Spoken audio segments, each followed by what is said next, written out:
It's a beautiful day, and it's a beautiful place. Prince Edward Island. On one side, the Atlantic. Behind me, well, it could be the ocean, but it's actually a pretty wide river. And I'm on a golf course.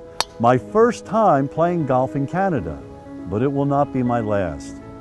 Prince Edward Island occupies a cozy spot in the Gulf of St. Lawrence, so it's easy to miss on the map. PEI, for short, is where Canada, the entire nation, was conceived. A really big idea, but PEI became its smallest province.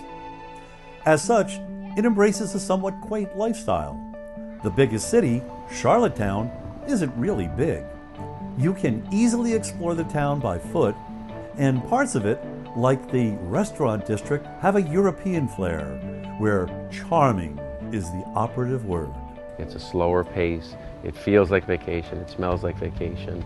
We call it the island way of life. And then the people reflect that too as well. It's very laid back, there's no hustle and bustle, no traffic.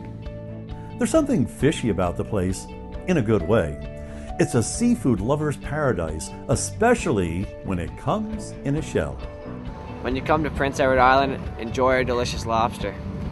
But not this guy, he's my 5-pound pet. Most of the mussels in the U.S. come from here. So plentiful are these little shelled morsels that at 2 courses, they're offered up instead of peanuts. Now that we've segued into golf, by car, it's never more than an hour to reach any of 27 courses hovering near the north and south shorelines of the island. Closest to Charlottetown is Fox Meadow, little more than a Dustin Johnson wallop from the driving range.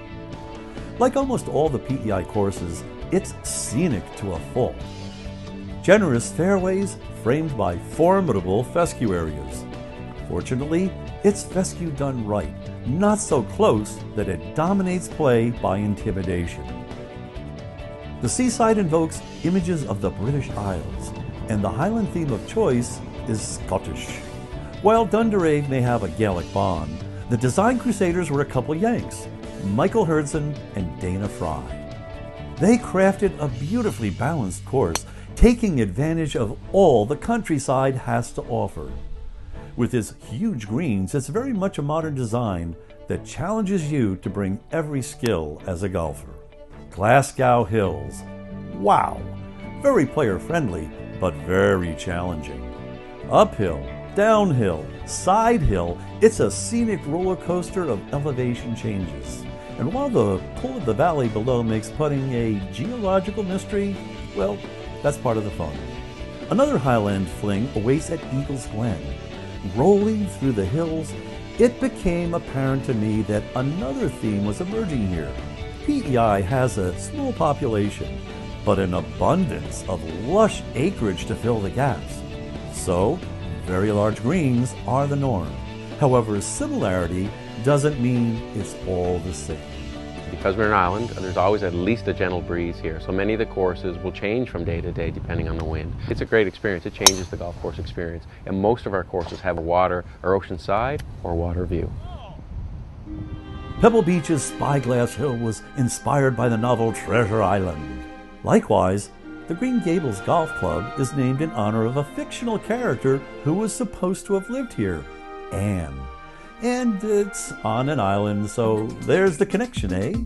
It's another striking layout that tests your ability to deal with elevation, irrigation, and tribulation.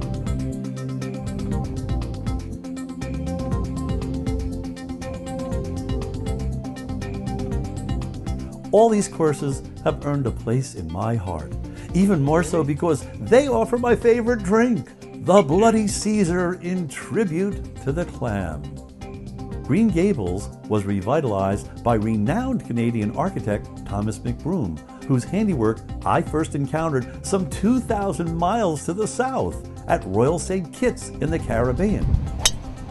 A master of land and water, McBroom's crown jewel is the links at Crowbush Cove.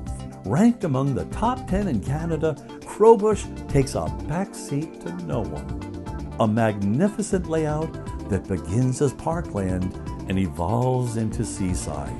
It's a journey that literally is on par with the best surf and sand designs anywhere.